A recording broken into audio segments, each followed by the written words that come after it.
Hello.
Folks, we'll give the audience one more minute to just settle in and we'll start in a minute's time.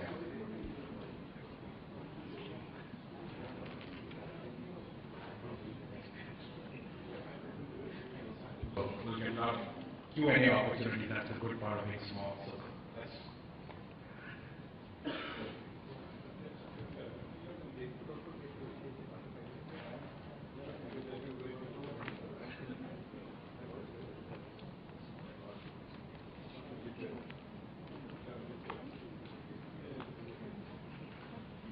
Okay, good afternoon, ladies and gentlemen. This is the session on demographic dividend and the role vocational education can play in that. I have a pretty eminent panel. Most of these people on the panel have played a great public role in their lives or are playing active public roles in their life in being the evangelists for vocational education. So they'll all make for a great debate here. On my immediate right is Dilip Shenoy, we have Kiran Karnik, we have Gary, and we have Vivek Pandit from McKinsey.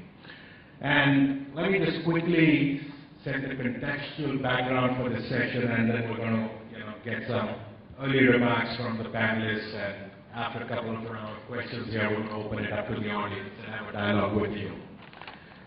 I'm sure demographic dividend is not a new concept for most of you. For those of you who are the first time participating in a discussion like this, India is one of the youngest nations. We got about 50% of our population, 55% to be precise, under 25 years. And as these kids grow up, it's estimated that between 2007 and 2022, over that 15-year period, India could add up to 500 million more people to the workforce. Or has to create 500 million more people. That's a very big number. That number is bigger than the population of most other nations. We have 50 crore more people to train. It's a massive task. Now we have all started baking the demographic dividend we're going to get and saying how prosperous India is going to be. If all of these people are put to productive work and we start putting labor productivity in, we're looking at 2020, 2030 saying, we're going to be a happy nation, rich nation. The other side of this coin is what we call a demographic disaster. That if we don't get all this stuff done in time, we will have all this youth out there and we won't know how to put them to work. So this is the context. And as we dive deep, let me first, Vivek, come to you as a McKinsey partner. I'm sure you get opportunities to advise folks on how to look at this market, how to, I'm sure this is a challenge and an opportunity. But let's get your opening remarks of, how do you think India is poised as we look at this demographic? What are the challenges that you see? Thank you, Amit. I will start by coming back to a number, right? 500 million. If you break that apart, between now and 2020, we have about 14 million people entering the workforce every year. We have another 415 odd million that will need to be retrained over that period. And we have, in addition to that, that's about 140 plus 415, and about 80 million that will retire or age out of the workforce over that period. So if you really take a look at what we're dealing with, no country has ever dealt with a magnitude or a challenge of this, a challenge of this magnitude in the recent history. So we have great models in places like Germany, Sweden, Switzerland, Ireland for retraining, but not at the levels that we're talking about, and nor with the lack of resources that we're talking about in India. If you contrast that with our current supply, you take the ITCs, the ITIs, our vocational training institutes, what the Ministry of Rural Development has, the Ministry of HRD, and other private initiatives, that sum total is about 4.2 million people a year. So in other words, over 10 years at current capacity, we're talking about 45 to 50 million people to be trained. In other words, 10% of what we require. Now, given that shortfall, obviously we're faced with what I would describe as nothing shy of a crisis, because over this next 5, 7, 10 years, that demographic advantage could in fact turn into a demographic disaster. And I think we'll have an opportunity to speak a little later about what the issues are underneath that as we get through this. But I think just as an opening remark, it is one of the single most important things we can do education-wise in this country, perhaps even more so than setting up higher education institutions, just given the magnitude of this problem. Thanks. Just before I go to the Dilip, Kiran, let me add one more piece of data here. And if we were putting every child into school and college, we should have had over 500 million young Indians inside schools and college. There are only 320 million right now inside schools and college. So there are enough people outside the formal education system, and training them is going to be a whole different deal than from meeting the expectations of the people who really aspire to get into the knowledge economy and are going to go to the whole hog in the education system. So Dilip, as we look at this problem, and as we particularly look at people inside schools, where 50% of the children are going to drop out before class 5, and we think about opportunities for them, what is the industry perspective? How are we poised towards this demographic demand, specifically an industry's requirement? What do you see the challenges are? Thank you. I think Vivek talked about the numbers. Along with the numbers, where the numbers are inadequate, the whole skill sets that people are currently coming out of the current ITIs or vocational training stream, or even in some cases the graduation stream, are currently not acceptable to industry as an entry point. So if we want to be competitive in the manufacturing sector, and we want to get well-trained people, and the demographic dividend is going to become an advantage for India, we need to find ways in which we need to address this quality aspect. The second aspect of what you talked about is the great excitement that the IT or the knowledge economy has, but I think there are issues there, I'm sure Kiran will talk about them. But people tend to not have the confidence of working on the shop floor. It is not the first choice of most people. So in addition to having a system that does not provide quality education and quality output, you have even entrants into that system who are not necessarily choosing a vocation of their first choice. And vocational education is kind of, at this point of time, divorced from mainstream education. If you go back and you look at the Kothari Commission, and in that 64, 65, you might remember that, they had advocated that we need at least 25% of the stream coming out of vocational. At this point, we have about 1.3 or 1.2% of people. So there's a huge deficit there in terms of the ambition to get people in the vocational. So there are three issues: quality, choice, and also the number of people we need to train. Thanks, Dilip. Now, so Kiran, there is this whole set of people, who probably may be trained for manufacturing sector, but we know the challenges Dilip laid out on quality, quantity. I also come across a lot of young people who really want to join the knowledge economy, which you have, been a spokesperson for a long time.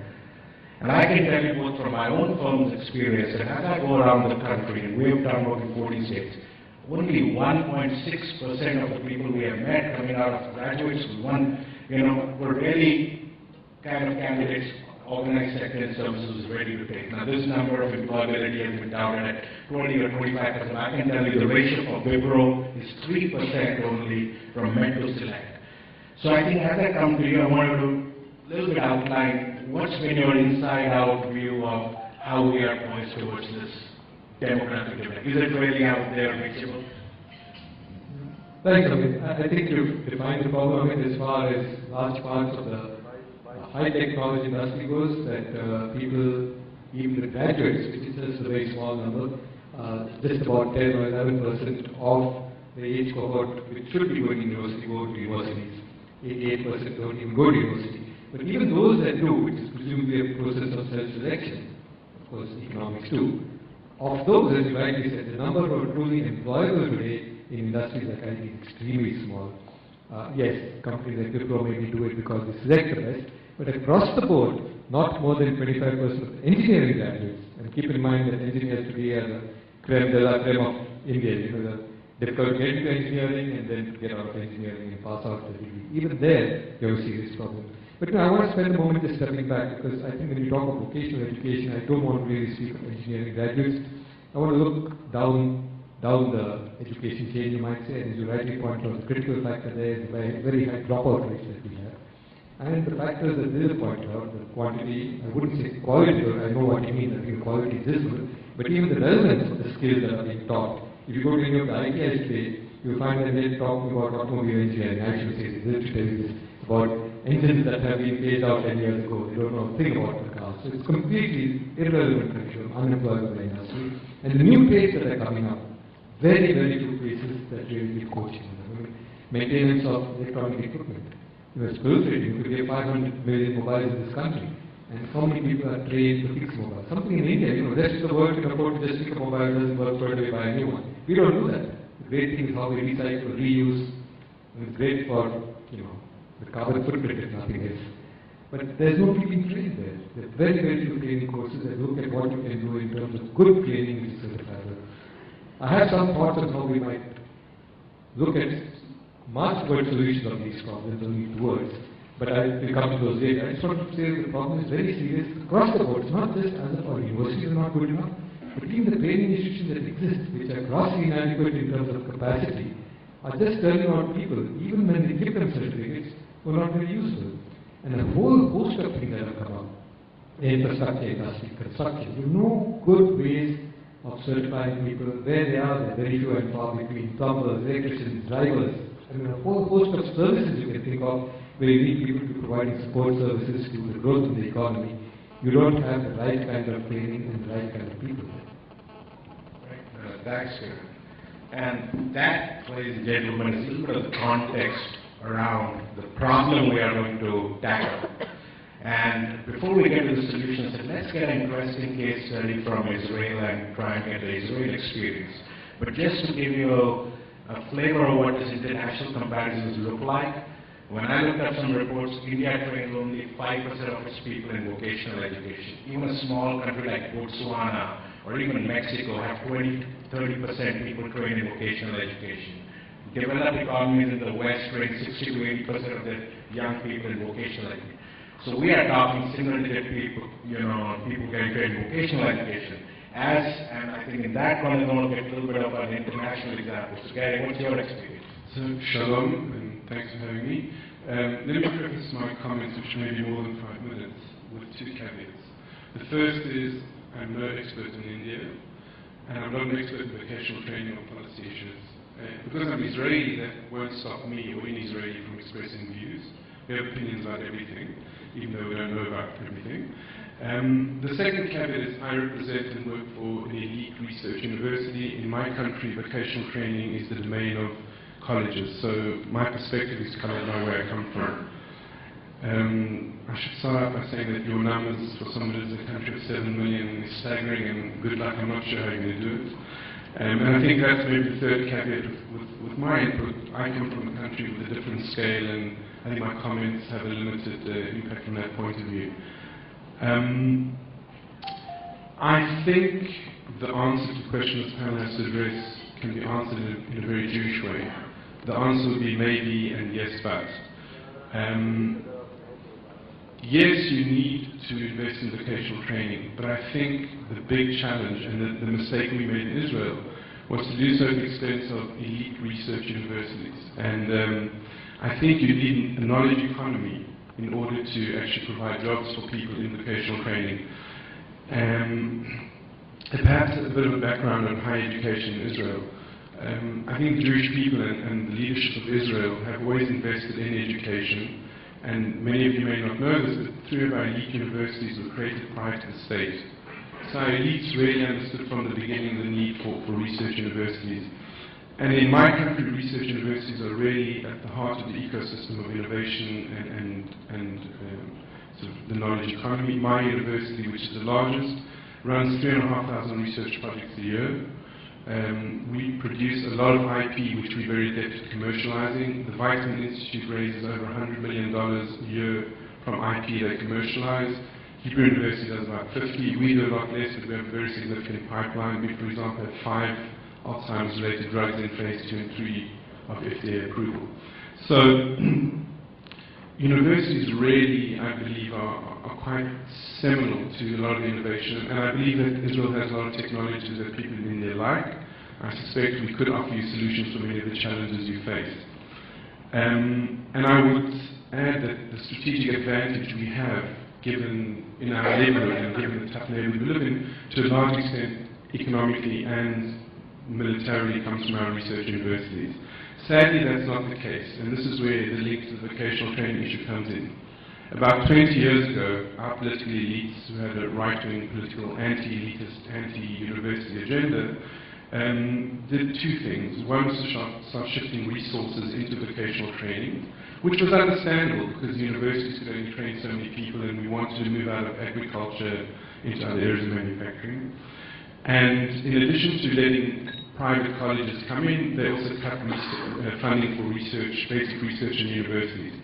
And what effectively happened is we were now competing for a diminishing pie with a lot more players. And this had disastrous impact for Israel, and many people in my country feel it's damaging the future of our knowledge economy. But effectively, my university had to undergo a very painful diet. We had to shrink from 1,400 to 970 faculty members in 8 years, which was very painful. It produced 2 very calamitous results. The first was a brain drain, which I think you in India have had to deal with, which I'll speak about. And the second is we have an aging faculty. Our faculty is much older on average than other countries. And we really need to be competing with America and Germany, to a less extent the UK in research. But to give an extent of the brain gain that is produced, for every 4 faculty members at an Israeli university, there's 1 faculty member at a top 40 North American university. And really, I think this decision has endangered our knowledge economy. And really the point is, I think in Israel, we made the mistake of losing that balance between investing in vocational training and sort of basic research in our universities. And I think one has to invest in both, because ultimately I think India needs a knowledge economy, and I think innovations will create industry, which is what universities will do. So that's my message. Thanks, Gary. I think you bring in another dimension of resource allocation, with which let's start looking at some solutions. And Vivek, let's start with you. So 500 million, and a long way to go. India's trying to do a lot, and everyone here knows we've got 6,000 IPIs. I don't know, most of them don't work. The private-public partnerships struggling to give good results. By the way, government just announced we're doing 1,600 more. Is that the answer? Or how do we go about tackling 50 crore more training resources? Yeah, let me pick up on something Kiran had talked about earlier, which is if you look at just the ITIs, I'll break this up into a few parts. What we're delivering, 50% of our National Council for Vocational Training courses that are certified and approved are in manufacturing, when in fact only 20% of the jobs are in manufacturing. And as Kiran pointed out, what they're being taught is completely incongruous with what the industry is expecting or needs. Along similar lines, we have a few significant issues. First, I think this is perhaps the most important, at least from my perspective. You have the underprivileged and the people who can afford the least are precisely those who we need to get trained most urgently. And no model today, economic model, private model, will work without some form of public assistance. And so, whether we talk about voucher programs, soft loan programs, or infrastructure that's subsidized in some shape or form, we must invite private sector participation if we're going to solve this. But we must also recognize that the most economically disadvantaged are actually least able to pay. And from that perspective, while I think what has been happening in the country is we've gone from some of the higher paying jobs such as IT and BPO services and are working our way down, we need a solution that will actually start working our way bottom up in terms of economic viability. So that's one area. So depending on where how these institutes come up. The second issue is we have a significant problem in how we measure and accredit institutes. We accredit them based on inputs, so on infrastructure, on management, on equipment. We're not accrediting or qualifying them based on outputs, employability, their ability to actually earn a better living from when they enter the system, and this is another issue that must be addressed. The third issue is we have a lack of private sector participation in on-the-job training. So if you look at most educational institutions, you divide it about 50 to 75% is in classroom training and 25% is practical, apprentice, other forms of lab work. Whereas in fact, for vocational training, it should be just the reverse. We should have 50 to 70% that's actually in the field, with practical apprenticeship being provided by the very employers, by the same employers who will eventually recruit them. And the extent to which employers are motivated or incentivized to provide any form of input into that system today is extremely low. So unless we solve that problem of apprenticeship, we will, unfortunately, no matter how many more institutes we set up, my fear is that they will remain not just somewhat defunct, but in fact they may even remain, as a number of our institutes are today, somewhat underutilized. Another area that is actually quite surprising is we actually have a national registry for people who are looking and available for jobs and those who are skilled. Out of that registry, approximately 1% of the people who register actually find jobs.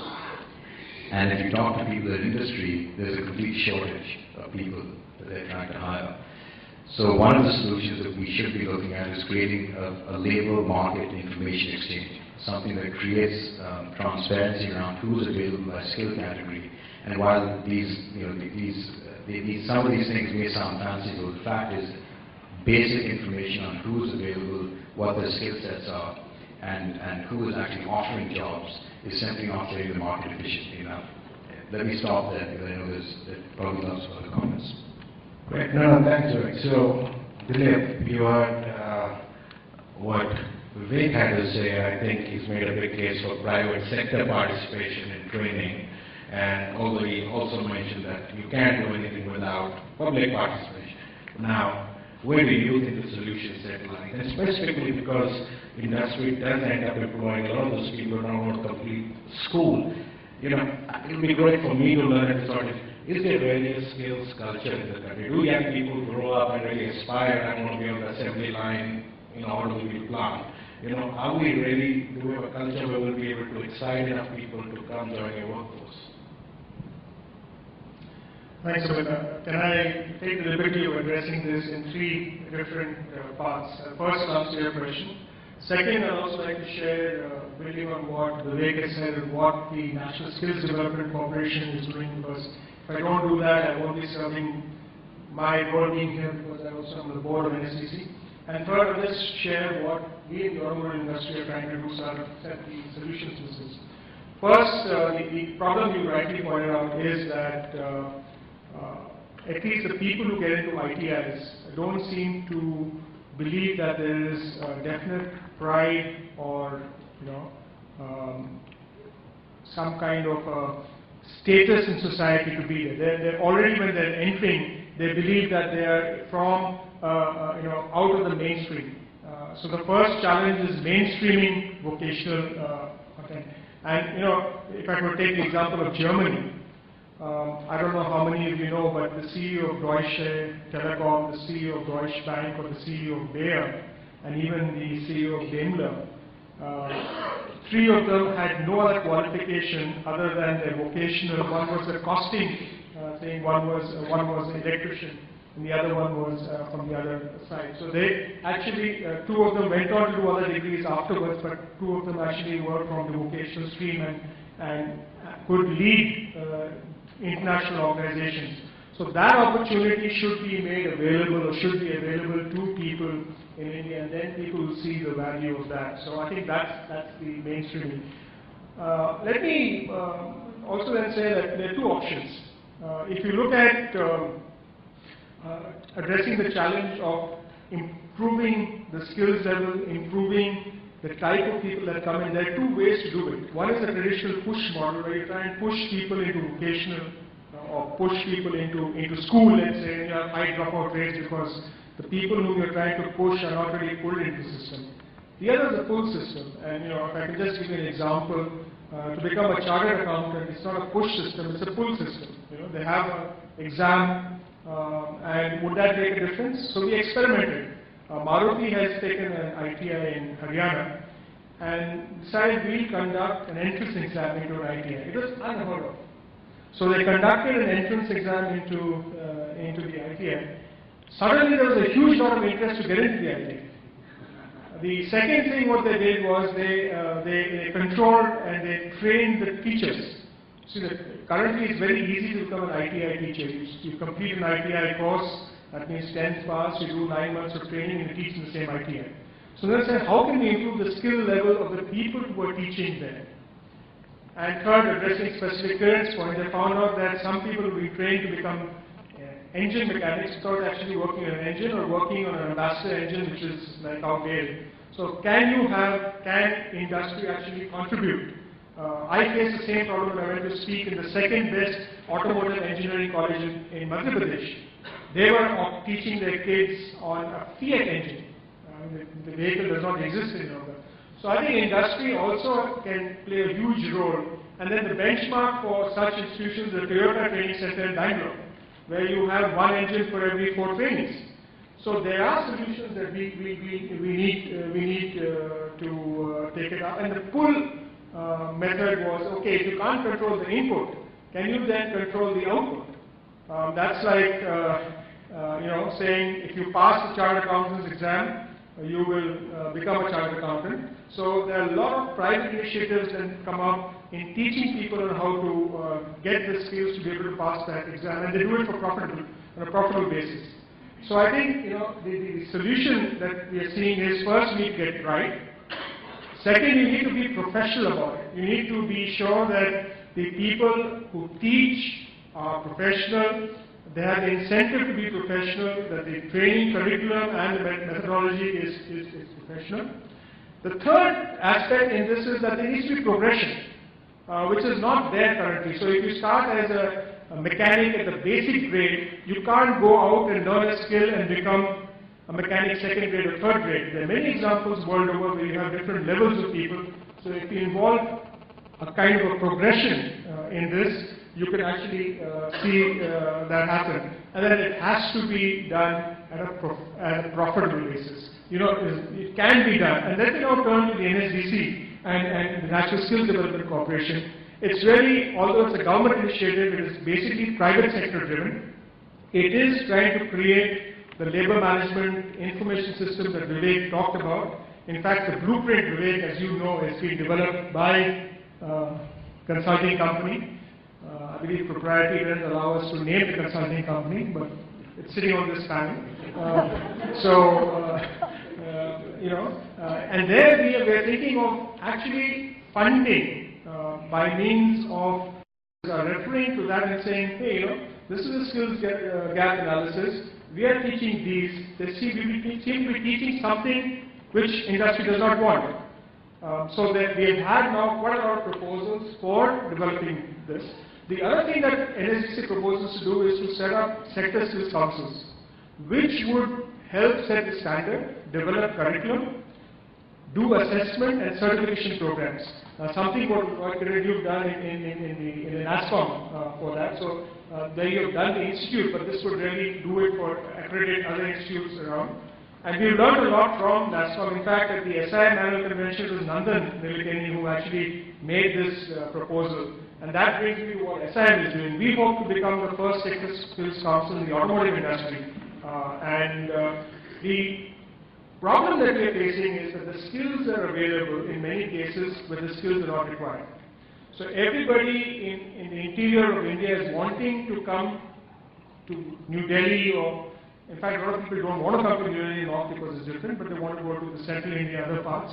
But very few people want to actually work in the place that they are available. So I think the challenge here is to find a match between skills that are required in, let's say, in a small town in Madhya Pradesh versus getting a person to travel to Delhi. And while we are trying to address this issue, we found that a lot of our dealerships required mechanics and salespeople. And we were trying to train the people here and send them there. And we found that the solution actually was that you train people locally and you recruit them locally, and therefore your training model also needed to change. So possibly you need a distributed training model, you need different solutions going forward. I thought I'll just share this. A lot more to share on SDC, but that later if any questions. Thank you. Thanks, that's very useful, and I think, Kiran, as I come to you, I want to make sure we don't lose one thing Vivek mentioned, which was a lot of our training effort yet is largely on how we're going to have inputs. And while NSPC might be a game changer, there will always be a risk, and people will say, well, how will we make sure it doesn't become another funding development bank, okay, and that it really focuses on that outcome of so many million people trained and employed. So from your vantage point, how will we make sure we can bake a little bit about this output and employability into our plans on solving the problem? Yeah, in fact, that's what I want to address. 4 or 5 points and then briefly. We all talk of creating ecosystems that work and become self-generating. And it seems to me that you want to create an ecosystem, you want to ride on what you can really ride on in our context. And I think there are 2 things we can capitalize on, one which you can use positively and one which you have to break. The one we can use positively is result of probably many centuries of scarcity. We have a queue syndrome. When you see a queue, you go and stand in it, because it must be something worthwhile, it must be something commodity. So you see this, people boarding aircraft, and you've got to see number assignment, everybody wants to be the first in. Why? All the illegal. There's always answer, the scarcity of overhead baggage. So there's always something that drives you, and everybody wants to be first in the queue. So I have a very simple solution. Whenever you see a queue, get into it. Must be something worthwhile. How do you capitalize on that? And to me, the system more seriously of the best way of doing that, or one way of doing that, seems viable, is to make sure it's a right outcome. And the outcome that people are looking for is not training, very frankly. It's not even certificates. So in India, they carry a certain kind of cachet to say, I'm a degree holder, I'm a graduate. But frankly, that's gone now. What people are looking for is a job. And so, what is it that can make you employable? If you can crack that, then you can try to build an ecosystem from it. And one of the things that mentioned is we try to do through NASCOM. I think it's a model, as I said again, it's not the only one, it may not even be the best one, but it's one worth pushing. Is that you can create an output which industry values, then they are more likely to give some weightage to it. So if you can create a certification which industry sees as being valuable, saying, hey, if this guy has gone through this course and has been certified, then he's worth something extraordinary. So if you work on a certification jointly with the industry, for example, if CIAM works and creates a curriculum and says this is it, and create a common certification across the country, it does 2 things. One, once you create a common certification, then you don't care who trains. It can be a fly-by-night operator, and it's sad for people who get cheated, but that's reality. You go with your eyes open. It can be the best institute in the country. But you have a common benchmark to measure them, which industry recognizes. And that creates the demand factor for people to come. And so you create a queue of people wanting to get into those institutions instead of trying to push supply, I think I'm going to train this. So people want to get into that training because the certificate that they get at the end of that gives them a job. So you create the system, and once you do that, you get private investment because, hey, it becomes viable. I can charge the fees that the market will bear because the guy who's paying that fee, hopefully the government will provide loans or grants or whatever to those who need it. But the person who pays that fee by whatever means or a voucher will at the end of the day gain something. So So you create that. The other one, which is again in the psyche for centuries, the unfortunate one which we are going to break, is the caste system. The Brahmanicalism of saying that if you got into vocation, then you can never become a white-collar worker. So if you are a very good mechanic, you can never become an engineer, because the engineer sits in an air-conditioned room designing things. He's not on the shop floor. You can't make this transition. It's a barrier which you always born with. And unless we can break that barrier and make these transitions possible, people will not grow. Aspirations to grow, to do better, to say, hey, I'm good at this, but if I'm a top 5%, maybe I can become a graduate and then I'll get an even better job. So I think somehow that barrier between vocation and the regular so-called mainstream needs to be breaking. But mainstream vocation, the way you can do that is to integrate it. So I think this pathway. The last comment I want to make is in relation to the large numbers, particularly in rural and urban, semi-urban areas. We've got to find a way of getting those people at the bottom of the pyramid into this. Partly, yes, the demand pull, the certification, the industry jobs, but partly ways of making it viable for them to go through the training. And therefore, sometimes some of us have been trying to push this, like the NREGA, for example, which is given only for doing labor work. It should be made applicable for doing training. So you should be able to do this 100 days of guaranteed employment in quotes as being 100 days of training, and the government will pay for it. So you get paid to be there. So if you're not working, you're not losing wages, you're getting something in return. It's obvious only for those who need, but I think at the bottom of the pyramid, that will be a huge help to give 100 days of training, as I was saying earlier, to say a bricklayer and increase the productivity. Today the productivity is serious problem. The only place in which our productivity is very good is the demographic dividend. We produce kids rather fast. But we got to increase productivity in terms of the output. And one way of doing that is across the board at the most simplest level of skills. If we can do some minimal training in, you'll see a big change. And I think many countries have shown how this thing works. We've got to put it going. Final comment on financing, I think yes, and I completely concur with what we raised. Despite what is an ecosystem of people paying, in our country the reality of it is, in the context we live in and the income levels we have, that some public participation is inevitable. And there what one would look for is funding from public sources of the government, but the operation and management done efficiently on a market responsive basis, which frankly can be done only best by decentralized private initiative. Thanks, Kiran, and I really like the metaphor around the queue economy and how we kind of do the metaphor with the caste system, making vocational education into the hierarchy of education.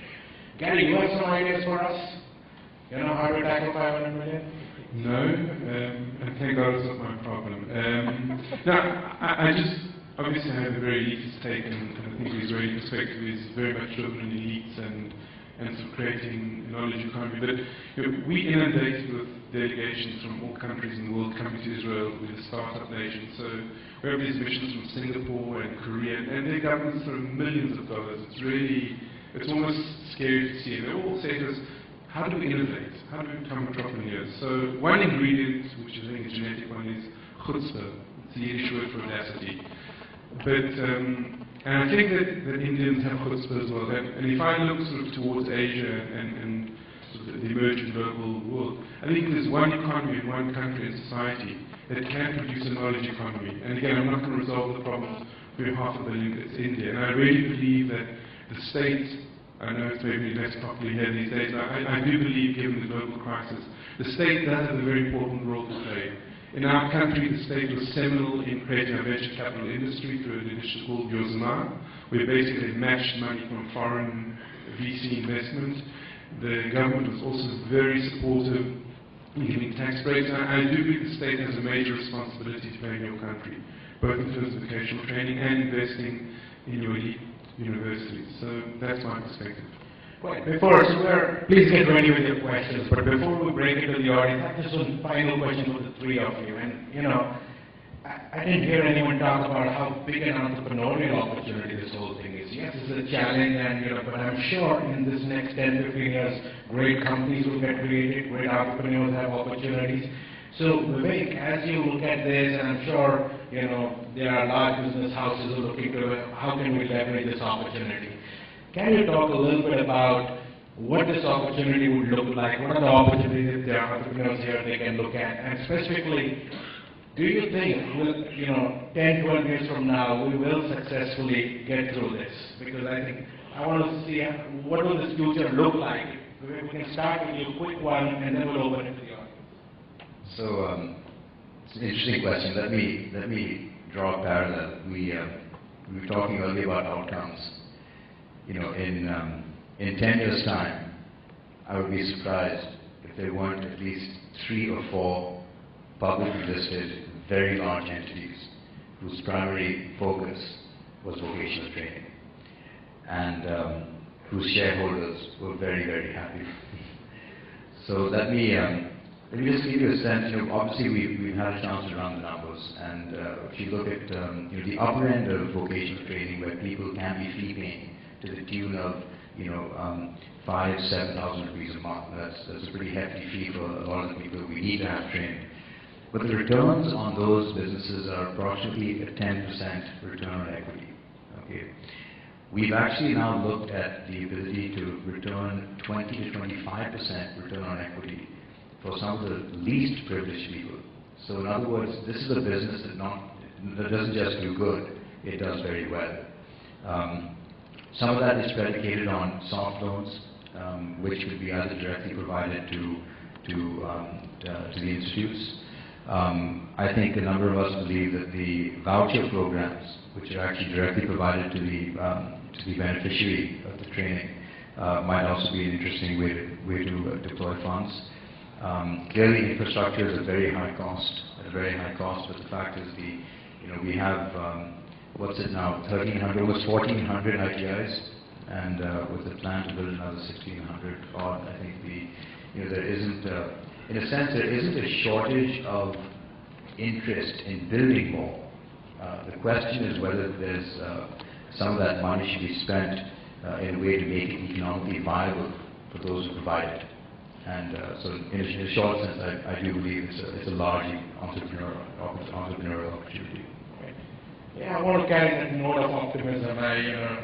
We started with a shrill note, but before we go to on that note, are there opportunities you see, rule changes happening?